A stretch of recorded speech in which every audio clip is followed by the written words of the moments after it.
So you're cutting it close there with that. So you're not gonna. So you're gonna be sitting in your house on the 15th. You'll be back on the 15th. You'll be good to go. Yeah. Okay. Yeah. Okay. I'm definitely doing. We have 15 days as it is, so that's an interesting number. I've been doing a countdown on Twitter and on the Mm. YouTubes with like screenshots that I can source Right. around the verse as we go down. I was talking about I showed off the SU-33 today. Um, Hmm.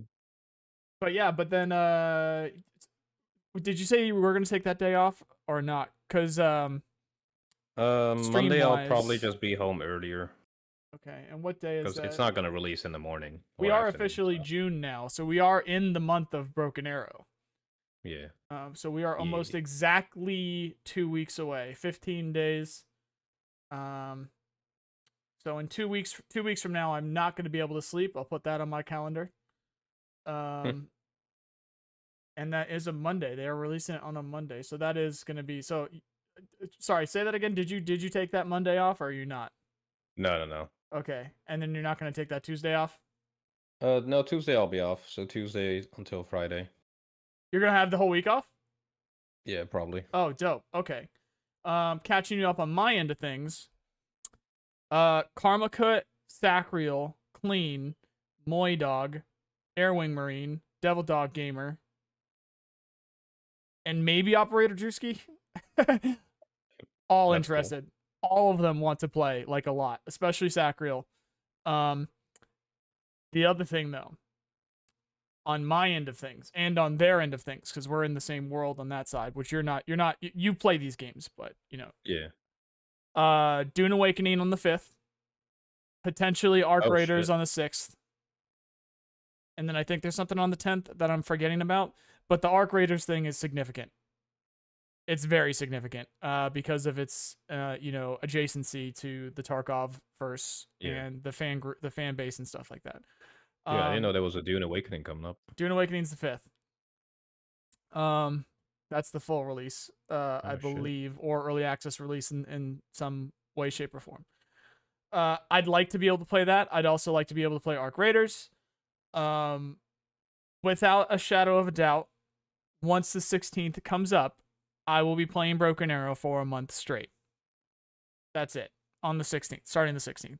So I'm going to attempt to get as much as I can. Dune Awakening is going to be the lowest priority. I really wish that it was a different time of the year because then I would have put more time into it because I think I'm going to really like that game. It's just Cool. that that's the kind of game that I can get sucked into those kinds of games. Obviously doing a lot of Gray Zone Warfare right now because of the drops campaign and a new one just started that's doing super well. So, with some of the money that I'm making from that on Twitch, I think I'm gonna put towards an editor so that I can continue to churn the main channel, quote unquote main channel side of things. Mhm. If I'm being completely honest, if Broken Arrow becomes my main channel, I will not be even slightly sad. I would much rather I'd much rather do Broken Arrow stuff and kind of do whatever I want rather than have to be stuck on Tarkov.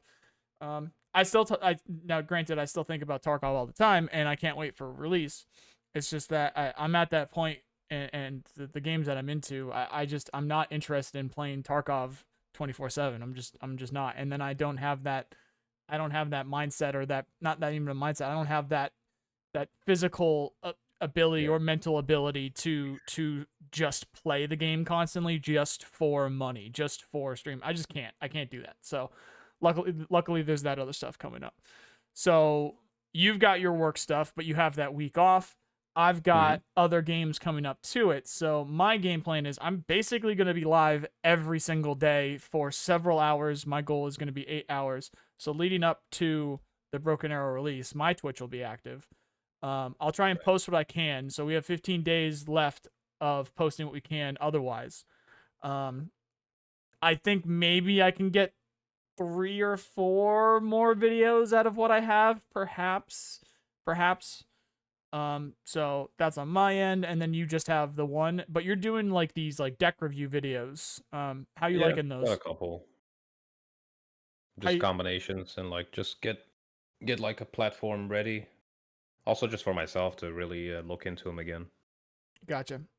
Okay. Um. All right. So good to go as we are 2 weeks away Hmm. from release, and we will attempt again. So we did miss another week there, but we will attempt to do these as much as possible. Obviously, once the game is Yeah. out, it'll be a bit more easy.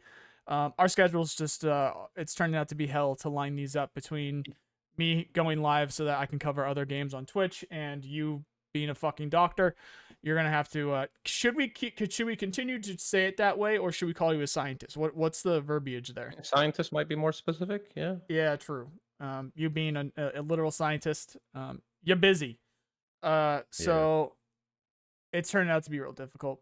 Maybe we'll find a way at some point to record like 4 of these in a row, and then we'll like Maybe. stack them Yeah. or That might something. be a good way. But there also might Just be the pick a possibility. Sunday afternoon or something. Yeah, there also might be the possibility of like if there's some kind of like some breaking news stuff, we'll just pop up like a half an hour Yeah. one or True. something like that. But the reality of this being a podcast that is like ours is just it's not happening. I don't think we're gonna our schedules just don't line up most of the time. It's Um mainly just It's mainly just that, and also weekends being like the only time I can kind of chill, oh, I get and that. also Yeah, have yeah, some yeah. other shit. Yeah. Yeah, I But do the get that. timing is just the worst. Like 6 hour differences. Yeah. Difficult sometimes. Hell, there had to have been 3 times over that last week there where I was streaming Gray Zone because it was drops, so that was time sensitive. I I mean, either yeah, streamed the drops or I didn't. obviously. And then it was like shit, now I'm home, but you're live, and then it doesn't really make sense to stop a drop stream because people are there to get the drops Yeah. for that game. And then if I change this category, I don't know if you've had any experience. Have you done a drop stream before on Twitch? No. So you will get in big trouble if you do another game while in that category. So for instance, if I was Oh, playing, and this happens with Tarkov all the fucking time because there's like arena drops or there's base game drops and people are playing arena or people are playing the base game, which right. isn't that game, right? So a bunch of people were getting in trouble and BSG were going at people. It was like, hey, if Because it's they base changed the game, category. yeah, if it's base game drops, you need to play the base game, not Yeah. arena. And if it's arena drops, you need to play arena, not the base game. So I mean, that makes sense, it does. But basically, if people are saying like, oh, why didn't you just spend an hour talking about Broken Arrow? Because that's not the category that you are Yeah. in, and the drops are for that category. So you can get in trouble, and somebody would find a way to be like, hey, Yeah. he's doing the If I was thing. like if I was like the promoting or advertising company and you're talking about a different game while still streaming the advertising game, it would also be a bit weird. True, true, true. It's But like, well, that's I'm not paying you drops. to promote this, but yeah. That's not drops. That's like it. That would be if there's money involved, then they'll directly say. For instance, Right. like the Raid Shadow Legends ones. I've got Right, a yeah, if you done the play GTA or whatever in the back. Yeah. yeah I've got a Raid Shadow Legends for this month. As long as they don't delay it. I had one for last month, but they delayed it into this month. And like you Right. can't play any of their competitors. And I'm just like that's probably gonna be fine. Damn. Um, Yeah. because they didn't Not much name of things. a mobile gamer anyway. Yeah, dude, I play that. You can ask Drew or Clean. I was playing it on the plane. Like I play that game because it's like it's got like an RTS thing. Now, granted, I'm not spending money on it. I have the Yeah. willpower to not spend money on a mobile game like that because it's obviously super Mhm. predatory. It's got like you can't go to the main menu without having a couple of pop ups and being like, hey, spend $3 here, spend $1 there, whatever. And I just click no. It's just I don't no. want it, man. Yeah, that's a nope. Nope. Here's another X. Here's another X. Um, but there's also a 40K game that I forget the name of at the moment. Which I actually just saw another ad for another fucking 40K mobile game Oh the other shit, that could day. actually be cool. Yeah, they had this crazy fucking cinematic. Except I have a feeling like that I don't have a problem with, and this is an RTS game too, by the way, so this Yeah. is topical. I don't have a problem with games on phones. Clearly, as I just said, because I play Raid Shadow Legends. I don't. As long as Mhm. they are good and it's not some kind of crazy in the way thing to just being able to enjoy the game. There's Yeah, that's the main lots thing now. Yeah, there's lots of things in Raid Shadow Legends that is like you got to pay in order to do that thing. But if I just want to go see if I mess around like with the RPG elements, if I give this guy a bit of gear and I give that and I use that champion over here and I use that champion with Yeah. that champion, it's like it's sort of in super like I don't know at the lowest level, kind of similar to fucking or war game or like Broken Arrow in that sense because you have to Like pick rock your paper heroes. scissors kind of thing. Yeah, you got to pick your champions before you go in, and then you can melt other champions to empower your other champions. And there's like Mm. card opening stuff, and that kind of goes back into almost like that cards game that starts with a K Oh that we yeah, played for a while, and I actually dipped back into it a few months back I too. remember It's that. yeah, there's some things that can that's I basically I just don't do the stuff that requires that. But then there's some other that requires going back to I don't do the stuff that requires you to pay extra money for. I just do what I can do, and I am able to enjoy that while I am sitting at an airport Yeah. or sitting in a doctor's office, with my phone and got nothing better to do. I'm actually able to appreciate that. You're never gonna fucking catch me checking it while I'm sitting here in front of my computer. That's just never gonna happen. But if I'm out in the wild and bored, I play it all the time. In fact, they actually sent part of the email was like, oh, send us your account name so that we can boost you up. And I'm like, I'm 21. And they're like, oh, oh, never mind. And then, Yeah. which probably isn't high. It's probably if other people play it, there's it's not even a high level, but that's just how much I've played it. Yeah. Anyway, so I saw the cinematic for this 40K game, which other people listening right now probably have seen. And then at the end of Mhm. it was super clearly a cinematic, and then at the end of it, it said Google Play Store, Apple Store, whatever, and then Right. PC. So it's still ingrained into my brain that if I see a super cool cinematic like that, in fact, I'll just pull it up right now. If I see a super cool cinematic like that, and then see the mobile game thing, it's just like, oh well, then it's not going to be good. It's like, Money went into that, so they need to get it out, basically. well, that's just all the advertisement. I think this is it. Yeah. Yeah, it's Supremacy. It's called 40K Supremacy. Is this the one? Like, if you look it up on your end, you'll get it. Like, there is not a single Let me moment see. of gameplay anywhere, which I feel like that's a tell on its own. There's just literally no. Oh wait, hold up. I only see trailers. Supremacy Warhammer official dev diary. Okay, what do we got? What do we got? I mean, it looks cool, but it seems like it seems like there's gonna be a lot of money involved. Yo. It's kind of got like what is this? Almost like a Risk vibe to it. I wouldn't go as far as say Hearts of Iron, Okay. but there's like it looks like a Risk vibe to it, and they're showing off. I got a Baneblade in front of me here. That's a Baneblade, right? Yeah, that's a Baneblade. Okay, this might actually be okay. Maybe we'll check. Maybe we'll check this one out. If I just had to like pay once like $10 to play the entire game without any ads, I would do it. There's no way that's gonna Usually, be. That's just not how yeah, they work. like, But that's the just thing though. Like that's why I literally don't touch mobile games. Yeah. It's always a subscription. Ain't nobody got time for that. I'm not gonna lie. I'm gonna check. I'll check this out because I'm able to palette mobile games. So maybe I'll go check that out. But it still stands that like the trailer, like the cinematic, this is not the gameplay. And that's always the case with these mobile games. It's just like, it's crazy cool cinematic. Okay, what's going on here? And then you see the mobile icon at the end, and it's just like, okay, so it's literally going to be nothing to do with whatever the game is. Even with PC games, Diablo cinematics versus gameplay. True. It's like a movie at first, and then you're just left mouse clicking for 25 minutes. You're not wrong. That's a good take right there. You're not completely wrong.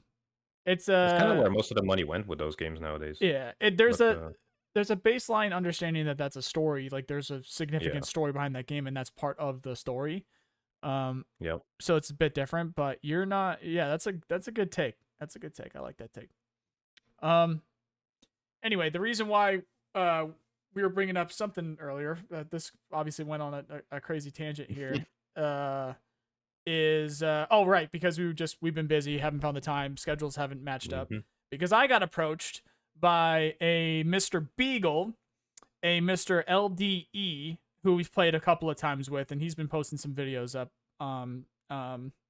on YouTube of Broken Arrow, and one of the playtesters whose name is Yeet Machine, and he's also going to attempt to do some competitive things, and they invited me to come talk to them and had some topics, and unfortunately it was only like 45 minutes to an hour, and it sounds like LDE has an editor do his stuff, and the editor isn't done yet. So it's possible that this episode, what we're talking about right now, comes out before that discussion that comes out. Unfortunate, but that was a few days ago, and the topics were useful, so I figured I'd bring it by you since you weren't part of this conversation, and get your take on it at least, since it's topical. What we talked about was, favorite units, favorite decks, and one of the did we do competitive? We did. No, we did didn't the do any competitive. well, sorry, that talk that I talked to Oh. myself. That was me just asking myself. I think they wanted to talk like competitive stuff. Right. And they brought up the difference in the game. Excuse me, the difference in the game between solo play and team play, because I've played, again, for anyone that doesn't know, vast majority of my games I've been playing alone, not in a Discord with randos in public matches. That's a significant amount of my gameplay, apart from the April playtest, in which we had 3 days. We had several hours in this a day for 3 days to play with other content creators, other press developers, and playtesters. So that had to happen. You had to be in a Discord. So they wanted my take on that, and the fact, and this is me, like, literally, like, I have found this out. There is no debate in this situation. If you think that there is, you need to come talk to me. The game is 2 different games. If you are in a Discord call with 4 buddies, even if they're not even your buddies, if you're in a Discord call coordinating with 4 other people in a game like Broken Arrow, it is a completely different game than if you are alone, not talking to the rest of your team. It's just not. It's just not. No, that's true. Yeah, it's just, you have, hell, you talk to one other person, as we do when we do play together, and be like, hey, do you have a seed? It's literally just the one time that it's just, hey, anybody have a seed plane going? And then that enough is like, okay, that one good bombing run is good. But God forbid all 5 of you completely coordinate on multiple pushes, multiple defenses, multiple strategies throughout the game. It is just not the same. It's just not, period. So that was one of the things that we brought up. We wanted to talk about that, and I think because I just cut that off so quick, we didn't continue with that conversation. But that is 2 + 2 = 4. That's just, you're not. Then we talked a little bit about how that could change, and one of the things that I brought up was, I'm curious if there should be VoIP. Right. I want your take on that. That's an interesting one. Keeping in mind, I kind of like the idea. Keeping in mind the war game chat and the people that are probably going to still be playing this stuff, which is what they brought up. But yeah, go ahead. Make it an option, of course. Yep. To be able to turn it on or off. Exactly what I said. Yep. Otherwise, the game is gonna die in 2 days. If you keep it I don't agree with perma that. I mean, there's gonna be so much racism. Oh, you mean if they keep it? Oh, you mean if they keep it? Oh, yeah. No. If you can't turn it off, if they it's gonna don't be terrible. VoIP. I thought you meant if you don't have. I'm like, definitely it works without VoIP. I thought no. If you have it in the game as an option, that could be really cool. Yeah, I mean, I think a lot of people would appreciate it. If there's like 4 team members, let's say there's 4 of you in a Discord and there's one rando, I mean, that would be already awesome. Just a great way to include that person, Yeah, there's gonna be bad moments. People are gonna say racist shit over the mic all the time. You can mute them, so that's fine. Exactly. Like we're not going forward with this saying that there isn't. It's gonna be all great. Yeah. And it's not gonna be a COD lobby. Yeah. There's gonna be some bad moments from it for sure. There's gonna be harassment and stuff like that. Like, you fucking idiot! Why would you, like, that's gonna happen. that's gonna happen. There's gonna be someone cooking in the background. However, what's also going to happen eventually is, people, what's the right word? The people drum up solid relationships. They figure out, hey, jump on my Discord. That was hey, GG, bro. Yeah, jump on this. It turns into a lot of good that would not have existed before if you just had text, because you're trying to play a real time strategy, and you're trying to go over here and type this thing out, or your other option is ping something. What's that ping? Who knows? Unless you type it out. Unless you spend time typing it out. Who knows? Yeah. You just have an exclamation point. A lot of the times, like if something just popped up on your screen, that's obvious. But sometimes if people are putting up an exclamation point, like we do loads of times, does that mean that you're about to attack that, or does that mean that you want me to attack it? That happens. That's constant, right? Yeah. Exactly. When we were able to say like, just like, oh, that's there. But if you're not, because this comes up with the solo play all the time. True. I'll mark something so that I can't attack it. Somebody else thinks that means they should attack it, or they just see target and want to attack. So with their artillery or their bombs or whatever. So I'll be seeing my artillery strike in the air, and then an F-35 goes by and bombs the thing that I marked. I'm just like, well, shit, and that's a complete 100% waste for me. And then even sometimes you'll see the F-35 die, and you're just like, okay, what the fuck? It's not ideal. I would, even with the difficulty involved, I would really like to see VoIP in the game, and it seems like cool, yeah. So that was one thing. That's not a free thing either. That's a significant amount of development, and there's some networking issues that come up with that too, which this hasn't been flawless with. As we saw with our last episode, which I believe that was our last episode there, where we went over that footage. I could see a unit a full 10 seconds before you could see a unit. True. That little tidbit there. So that's something that I would like to see. Mm-hmm. On the competitive side, I hope it turns into something cool. I'd like to see something cool. But I think we need to clarify something. So the discussion that we had about competitiveness in this game, we went a little bit too general. We went a little bit too vague with some of the things that we were saying. Because obviously, when we say you'd have to use the same units, we don't mean you'd have to use the same fucking units. Obviously.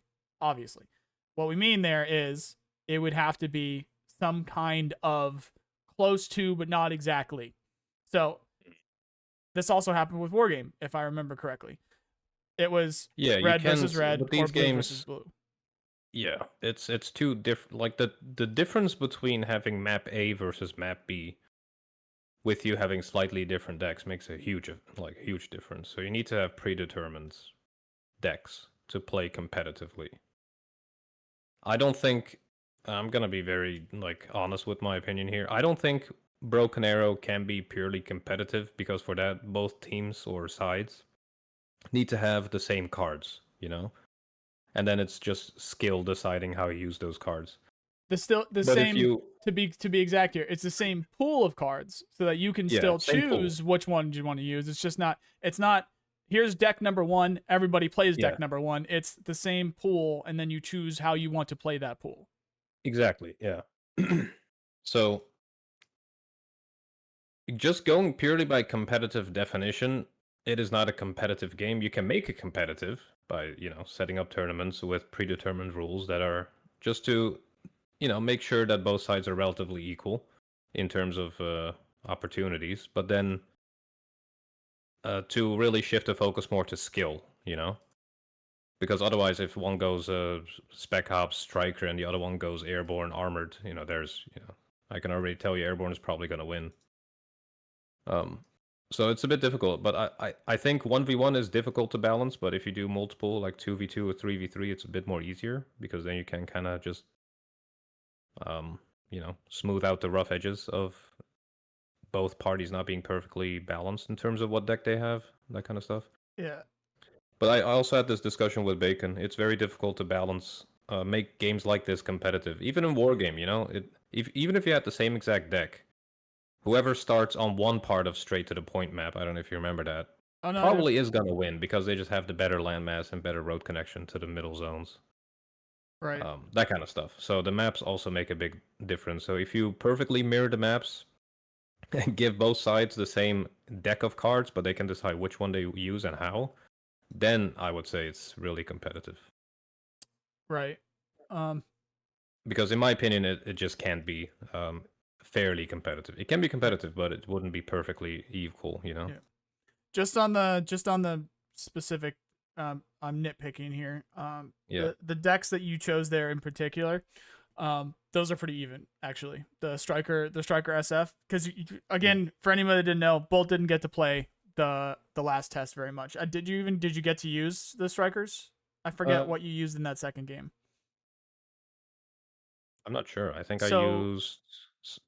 Let me see. so striker I SF. think I used Marine Airborne or something. So striker SF might be my favorite US deck. It's very Yeah. powerful because SF has a lot of airborne, they have a lot of helicopters. Strikers are very strong in terms of their mobility. They're not strong in terms of armor, but it's just a strong deck. It's a strong spec because you get the Patriots, which are solid, the Strikers, all those javelins, their speed, their APS.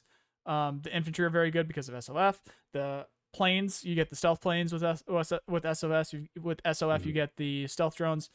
That might be my favorite US deck. So if you go against a armored airborne, let's say, whether it's actually Russia or America, the problem with armored airborne is everything is expensive, and you have to decide whether you want to go on the ground, which means you're going to be underpowered, in some respect, some way in the air because you don't have the points to spend in the air because your units are on the ground, or if you go in the air, you don't have as much as you could if you went, let's say, like airborne marine or something like that. So like again, that's already a big difference then, right? Like if you pit them against each other.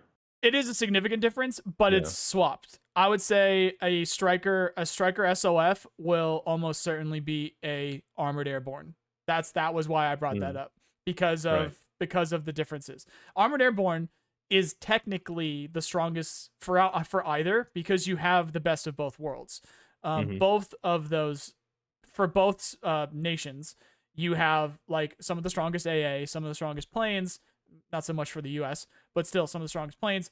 And for the U.S., you actually have the M8s along with the Abrams, which can be pretty spicy. You get the Bradleys; those are good.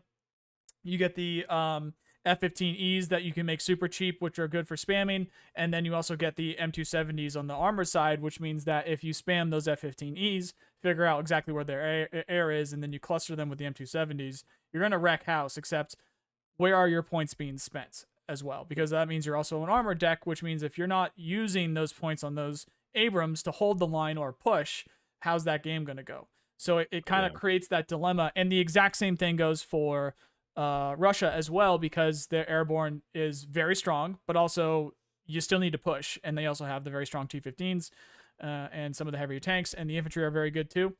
They're okay. They're actually the infantry are okay. And you get the helicopters as well. So, which you're not going to be able to bring as much of. So it kind of leaves you with a dilemma. So that airborne armored deck, whether it's US or Russia, it is, you have to kind of play it perfectly. So again, I'm just nitpicking and just putting it out there that although on the surface you have the best units technically, in terms of heavy and in terms of air power, it doesn't always turn out that you can be successful with it unless you do the perfect plays, because you're gonna run out of points. If you have them on the ground, you can't spend them in the air. Especially in 1v1. You can't spend on the ground. And also on the competitive side, I don't think. I mean, you just can't. You can't do 1v1s. But I wanted to. That's why I'm kind of reluctant to even dip my toes into these competitive games myself, unless it's just a 5v5 full-on team play, you know. Yeah.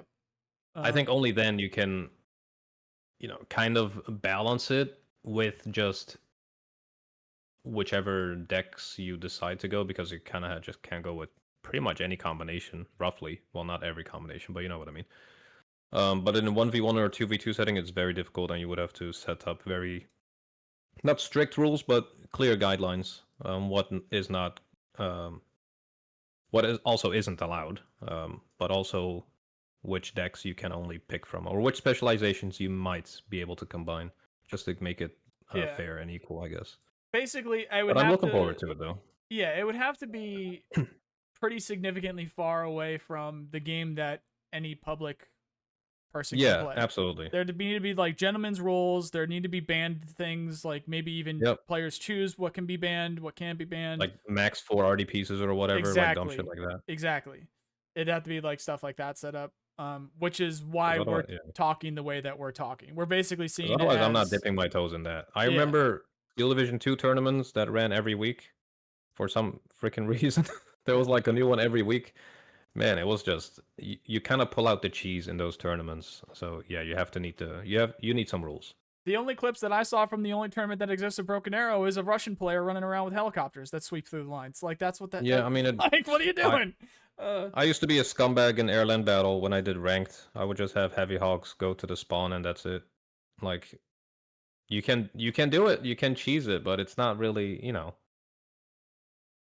it shouldn't be like that. So if you really set up some rules and have like a observer or something, I wonder if they're gonna have spectating in those games. It's not gonna be available yet. I saw something posted. Yeah. So replays will have to do, I guess.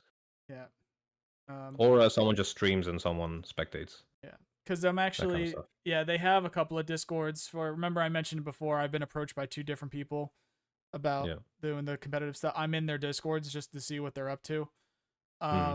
And that's what they're worrying about right now. So it's basically going to need to be the people stream just to make sure you're not cheating, first of all.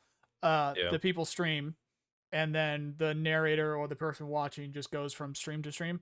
But then that's another problem because it's not technically live. And also, is that person going to worry about stream snipers from the other people that they're playing? So are they going to put a delay on? So it's problem after problem, guys. It's if anybody is giving us shit because we don't think that Broken Arrow can be competitive, you're not paying attention. There's a lot of fucking problems. It just seems like every single thing is just there's this weirdness to it. It's not like it can never happen. Competitive, like set up tournaments, but it's not going to be perfectly fair. It won't unless you set up some rules to make it as fair as possible. That's as close as you can get, though. There's just it's not like it can never happen. I just so doubt that it's going to be like solid. Even I wouldn't even say good. I very much doubt it's going to be good. I can already tell you that much. It's usually the same people in every single tournament that I've hosted or done like replay commentaries on in Steel Division, Warno, Wargame. It's always the same people. Yeah. So it's not going to be widespread, I would say. Yeah, I think it's just a little weird.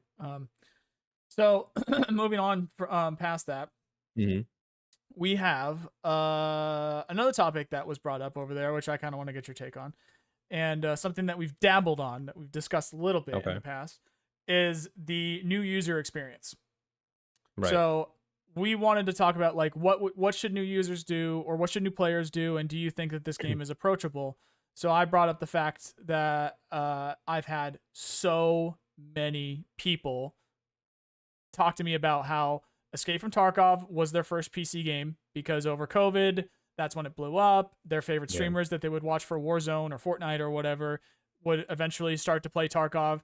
They got interested in it. They bought their very first PC coming from like Xbox or PlayStation or whatever, and then got their very first PC to play Escape from Tarkov.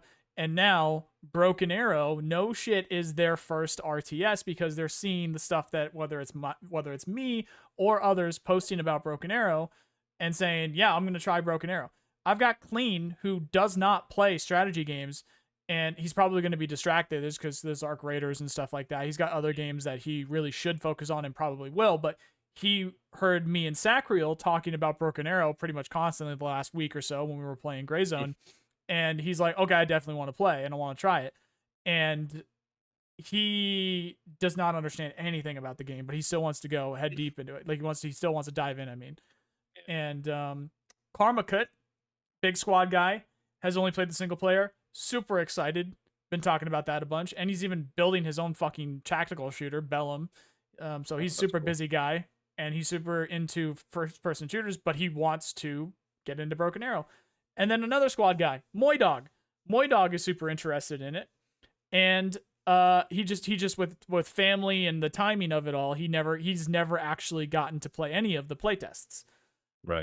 That's a shame, yeah. Which, funny enough, when I was talking to FLX about this, FLX is a big fan of Moydog, and he actually has inspired Broken Arrow in some aspects because of his videos where, I don't know, do you know Moydog? No. All right, anybody listening that knows Moydog will know what I'm talking about. He basically puts on these squad games these milsim. I don't know if they're like milsim adjacent or full milsim or what, because I've only seen his point of view of this stuff.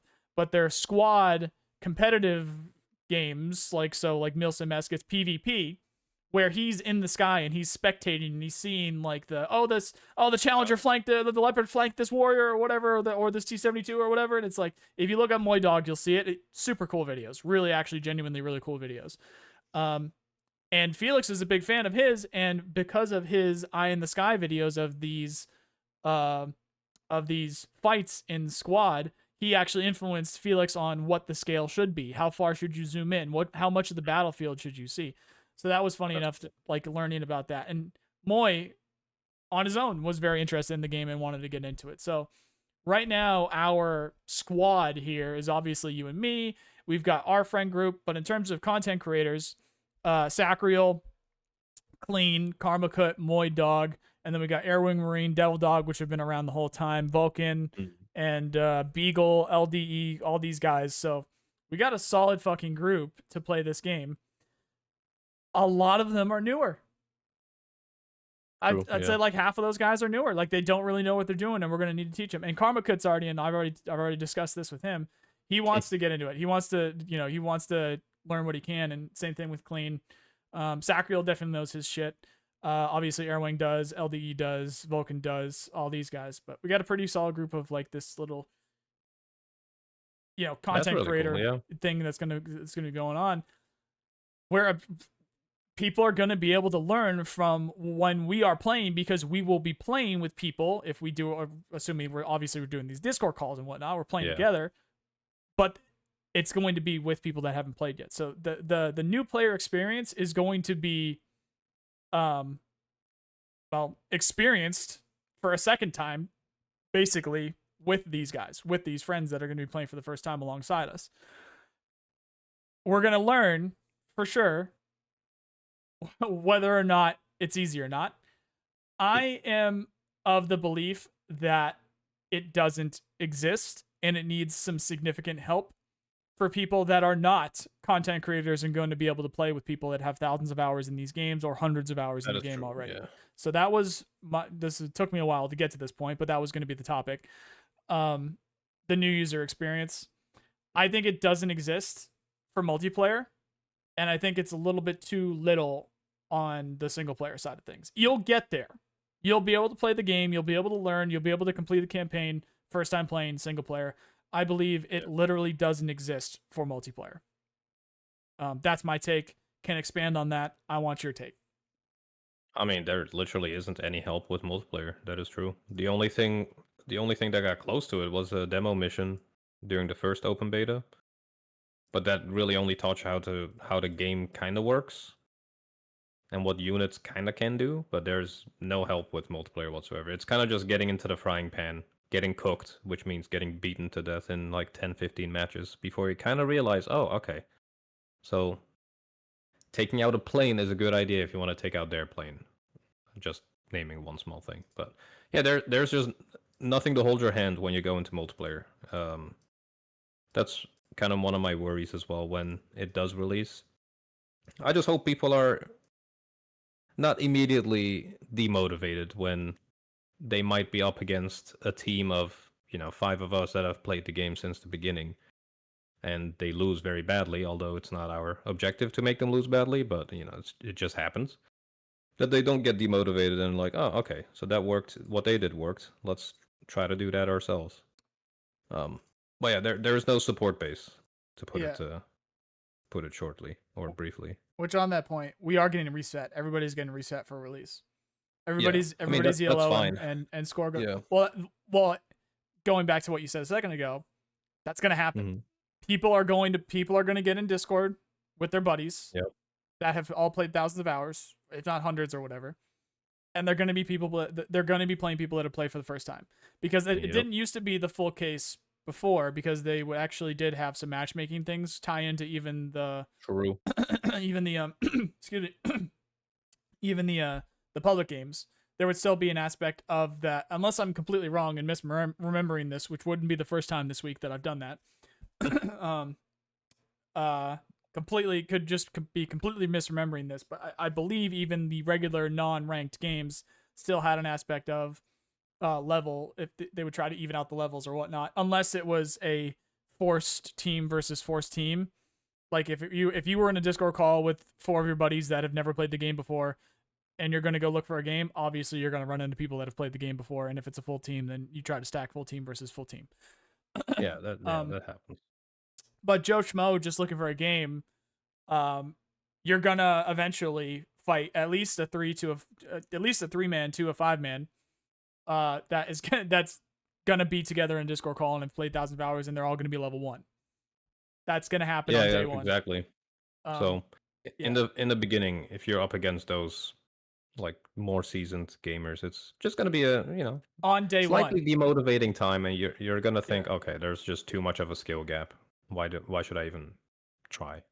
Some people might have that experience, but So my take on it was there needs to be like placement matches almost, where they're not placement. It's not like for competitive. It's just play. It's strictly have people play against AI that will play like players. Yeah. Still have them on rails, sure. but don't have them like the campaign, because the fucking campaign does not play like a player plays in multiplayer. No.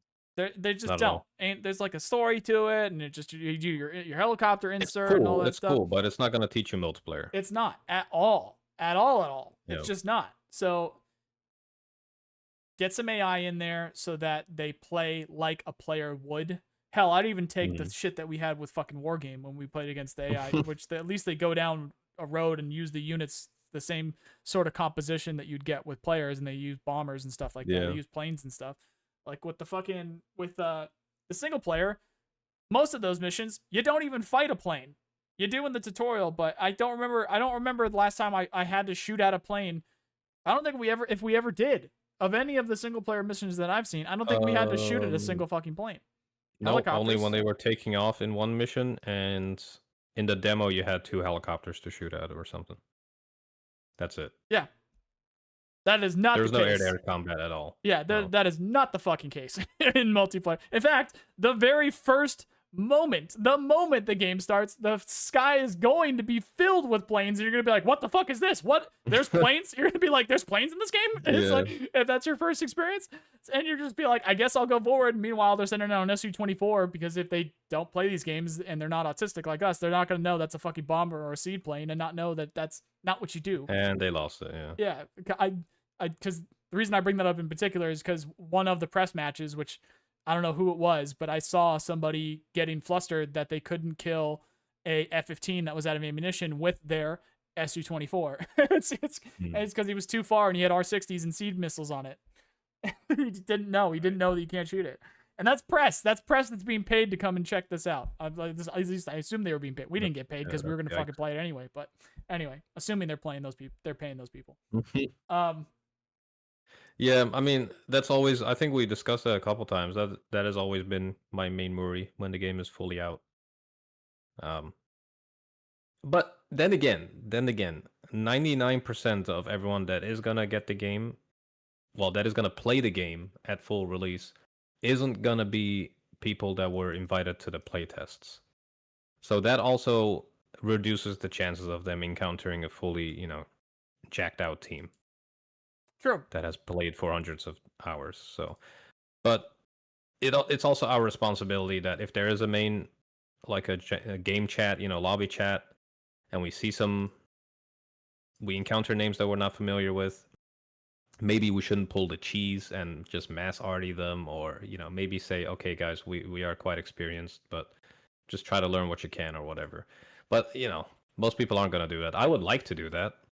Just take it easy and just make it enjoyable. But yeah, if you're up against a fully meta team, it's going to be just a bad time. But most of the time you probably won't be.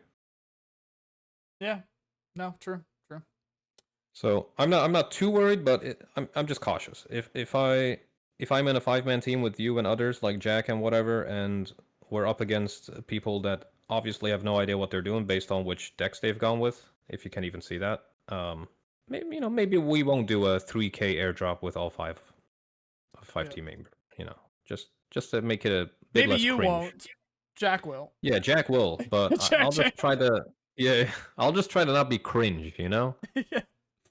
Because I'm trying to like, I'm trying to just have like a good visual experience as well, besides just having a nice match. But I think that's just more fun for both parties. Then it makes the match more fun as well.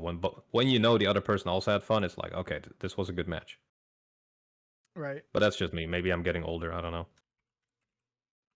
I Like mean, maybe I'm not made for these games anymore. I thought you were a scientist. You're definitely getting older. I used to be vile in wargame chat, so maybe I've changed. Is it vile? Yeah, yeah. Did you just say vile? Yeah. I've said some stuff there that no one should dig into my wargame videos, but yeah. I'm just saying, like, the more you play it, I think the more you kind of understand when you were on the other, when you were on the receiving end when you first got into these games. Yeah, it's fine. Then The it'll other be thing okay. the other thing I was gonna bring up is there's some things we have some. It's not just us complaining into the void. There are some things that can change. Some things are much more simple than others. Yeah.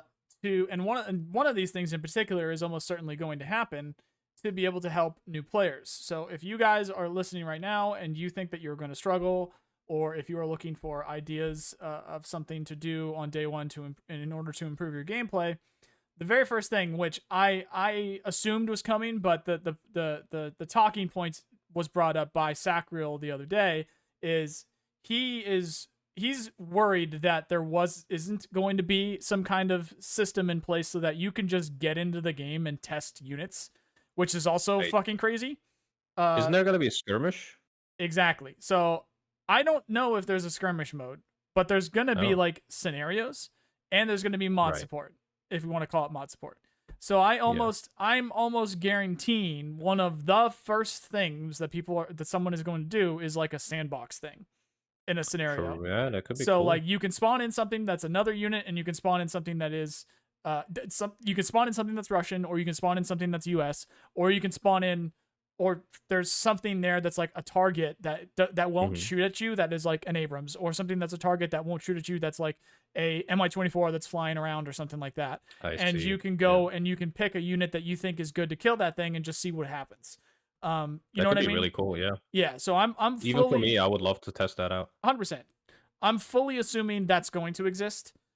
So be on the lookout for stuff like that. If you are in the boat where you're not sure exactly what units do what and you're struggling at that level, be on the lookout, and I'm sure both of us will post stuff with us testing it or talking about if somebody does do that, of just like a sandbox scenario where you can just spawn in what you want willy-nilly just to see what it does. Like, just be put in that position. It's hilarious for some of the games that I've posted where I've literally said into the microphone, I just want to test this to see what happens. And then I'll still see people be like, you're a fucking idiot for doing that. I'm just like, we're testing the fucking units. We need to see what this is the first time using this. I want to see what it does. All right. I just want to see what it does. And chill, bro. It's a beta. Crazy. Yeah. It's a fucking crazy, man. So hopefully that's a thing. And hopefully that there's like some kind of system that they could put in place to spawn in, like, have 3 armadas, even though you can only have 2 per deck, but you know what I mean. Have 3 armadas come through this tree line, and I just want to see if my Marines can kill them with my AT4s or not, which they probably won't. They probably won't with AT4s unless they get really on top. You just want to test it, It's like, why not? Let's see how many AT4s it takes to kill an armada from a side shot or whatever. Exactly. So that's one thing. Hopefully, with the help of the scenario editor and mod support and stuff like that, we'll have something like that. I think so. Yeah. I think the main thing new players should also just play the single player. Just get a feel of the game, of the controls, of the hotkeys, of what planes do, how to bomb, how to use helis, how to resupply. We have tutorials on it, and I think we will also release more and more when the game is out. But playing the single player, in my opinion, that's why I keep hammering on how single player is so important for an RTS. It teaches you what the tools are. Not necessarily how to use them perfectly, but roughly what they are and how you could use them. So that when you go into multiplayer, you kind of know, okay, I have this bomber, I can bomb this now, and you know how to use the hotkey. Like, instead of right-clicking and just flying over the target 25 minutes before you get shot. Well, you'll get shot down in 5 seconds, but it just, single player and the scenarios and just the campaigns are such a good way to learn the game. And that's always what I still do when I, touch a new RTS. I just play the single player to know what the hotkeys are, how units behave, and just this and that. I think that's what people should do, especially on the first couple hours. You don't need to play it the entire day, but that just makes it more fun for you as well. Then you kind of know, okay, I kind of know what is going on here. That player did this and that to beat me. Okay, he probably used this hotkey. He probably turned off his radar or whatever when I use Seed, because the AI doesn't do that in the single player missions. So you know what I mean? I think that'll also smooth out the rough edges there in the beginning. For sure. It's got its limits, like we brought up before, about the fact that you literally don't shoot down a single plane with a plane. Exactly. But yeah, 100%, it's better than nothing. You absolutely should be doing that. What is funny too is I have in the background here, I was just trying to find some Broken Arrow stuff like from Slytherin, and I've got the live stream here where they were doing the tutorial, and it's reminded me, the guy that's playing it from Slytherin literally doesn't know how to use some of these units, and he's struggling, and Felix is like, oh, you gotta do this, you gotta do that. I forgot. So like, you won't know that. Yeah, you won't. It's so unfriendly to new users that even people that work for the company don't know how to use planes in some respect, and don't know how to use certain units in the game. So you gotta seek it out. You gotta go and find other people that are also newer, or other people that are newer, so that you can learn together, or on top of other people that know what they're doing and try and learn from them. One of those things being, and potentially the most important thing being, what units do you bring? And this was one of the topics, and this is what we'll cap off the conversation today with, is one of the topics we brought up is, what decks should new users use? Like, what units should they stay away from? What should they use? And I've always, literally always, one of the first videos I posted about this game was like, what did I call it? Just like that, how to play Broken Arrow, or how to win a Broken Arrow, or something like that. There was one of my initial videos, which is still almost entirely true, which is, and I'll obviously let you have your take here. I'll give you a minute while I'm explaining it to give my take here. Is if you're a new player, stay the fuck out of the air. So the quickest way for you to quote unquote lose, or to have the worst impact on your team possible, or play the worst, is planes. They're super expensive, they're super difficult to use, and they're at times the easiest thing to kill, because because of the AA.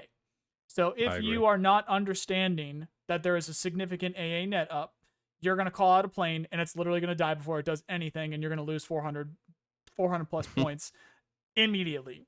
So that's step one. Just stay out of the air. Use whatever decks you want, but just stay out of the air, period.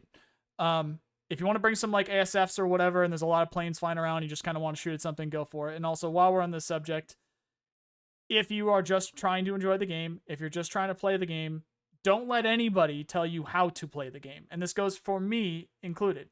I'm not trying to tell anybody how to play the game if they are just trying to have fun. That is not what we're doing. This is specifically for people that are seeking help, that want to improve, that want to learn something, that want to get better at the game, and are asking, what should we do? This is only for those people. If you guys want to go play Armored and only use tanks, and you have fun doing that, and it's your Tuesday off or whatever, go for it. Just fucking go for it. If you want to throw all your planes, you want to do airdrops only, you just want to use infantry, and you just want to do airdrops, and you think it's cool even if it gets shot down, it's a game.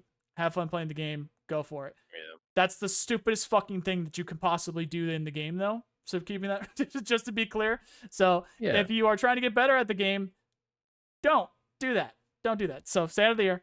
And part two there is, you want as few units as possible, because it's less to micro, it's less to get stressed out about. There's enough that you need to learn about with recon, with AA, with air, with armor values, with weapon systems, with timing, with phases, with points values, all that stuff. There's enough to learn. Keep your units tight. Keep them small, and focus on the fundamentals. So you need something to hold your front line. You need reconnaissance. You need supplies, and you need AA. That's the main fundamentals. Something to hold what you've taken. Something to see the enemy, because if you can't see them, you can't shoot them. something to keep them supplied, because if they have been shooting, they're going to run out of ammunition. And then AA, because somebody at some point is going to try and bomb you from the air. That's the fundamentals there. Keep it simple. And something that can do that is something that can also help you with that is if you just go for the most expensive units, because they're going to be able to take a hit as well. So it's double-sided there. Most of the most expensive units is because they are heavily armored and they can take a punch. The heavier tanks, i.e. And they're a bit self-sufficient. Exactly. Like they have some, what you call it? They have some survival mechanics, like get APS, get exactly. smoke. Yep. Because they auto dispense, they auto shoot the things away, and if you don't go smoke and APS, you gotta heavily micro that thing. You might even have to use mortars to smoke that. So yeah, especially lower numbers but higher quality, self-sufficient units, for sure. Yep. As little air as possible, and that kind of reminds me of this match we did. Let me see if I can share my screen. While I'm showing the gameplay of the Slytherin guy not knowing how to drop a laser guided bomb on a moving target, it's just, again, stay out of the air. Stay out of the air. Just stay out of the air. So I don't know if you're watching this. This is the last game we did. Give me 1 sec. Let me move over to that. Yep, go ahead. Okay, so I have it on 0.5 speed here. I just have two is it Patriots? No, two whatever whatever these are. S300s. So there goes a B2. I'm not even microing them anymore. I just turned them on. So that's a B2 dead. It's at half speed. It's not lagging. Just for everyone watching. Like, I have supplies with them, so what you said holds really true there. So there goes more missiles. So that was one B2 that is worth a shit ton. There goes another plane. These are all my AA missiles, by the way. There goes another one. Doink. There goes another one. Just in those last couple seconds, they lost so many points that just handed us the game in 5 seconds. Although we probably would have won already, but that's just 2 AA pieces, and it's so easy to just then turn them on and move them. So let them use planes, indeed. Just focus on anti-air if you're kind of newer and you don't know how the mechanics work of seed and multi-targeting and ECM, and you have to like dip up and down with the planes. You have to pop flares extra if you want to really increase your survivability. Yeah. Which way do you turn if you know there are AAs over there? That kind of stuff. Yep. Stay on the ground. Use less units. And because you're using less units, make sure they're the most powerful, because that will also help because they can take a punch. Yep. And then focus on your fundamentals. That's my stuff. That's my take. And then also, if you want to add to that, maybe think of like what kind of deck you would build, keeping that in mind, along with whatever your take also is, or whatever other advice that you might have for the newer crowd. I would stay away from infantry heavy decks because they require more micro.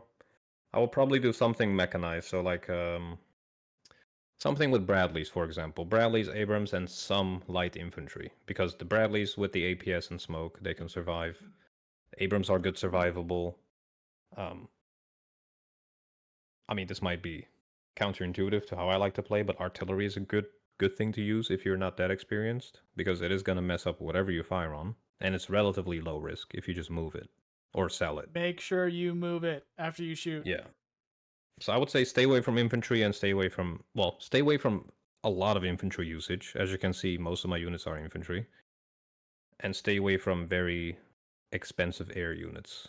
You can use some air, but don't make them too expensive. Use mostly like seed, maybe, and just long-range interceptors that you don't send over the front line. That might be a good way to do it. Just stay away from bombs. Like, use some Raptors, use some Prowlers here and there, but don't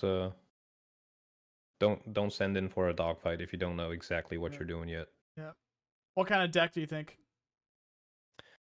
America, I would say, honestly, Marine Armored might be really cool, and I think it's quite strong, and mainly focuses on the ground, of course.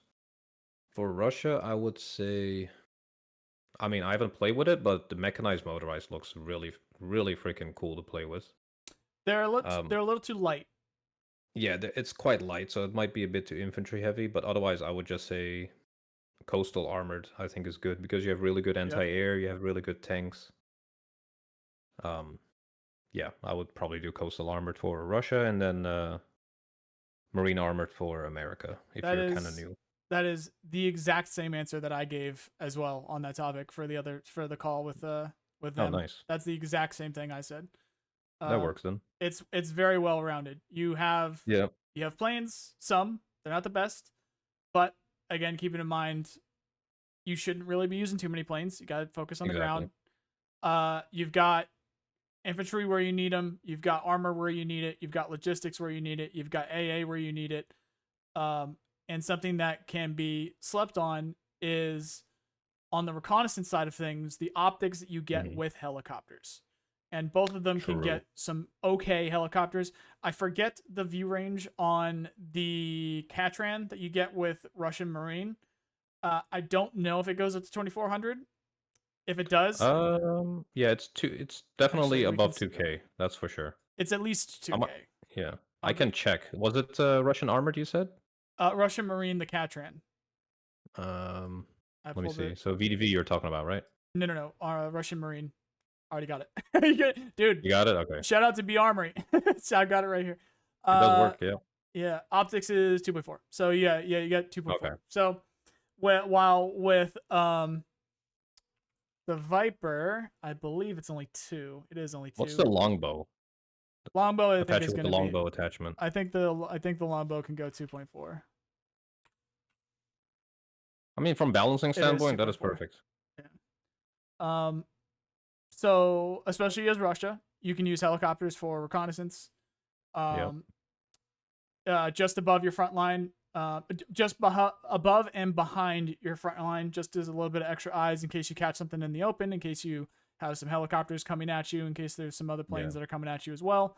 Not going to be the best for that. The best thing for that was obviously going to be having a plane up for yourself as well, which on that note, you do have, as America, potentially one of the best seaplanes with the Prowler. It's at least the cheapest that you can have loiter. And it's just they're 2 very solid decks that are keeping in mind what you should be doing as a new player. And other than that, it was a very good talk with them. It was cool. It was a good one.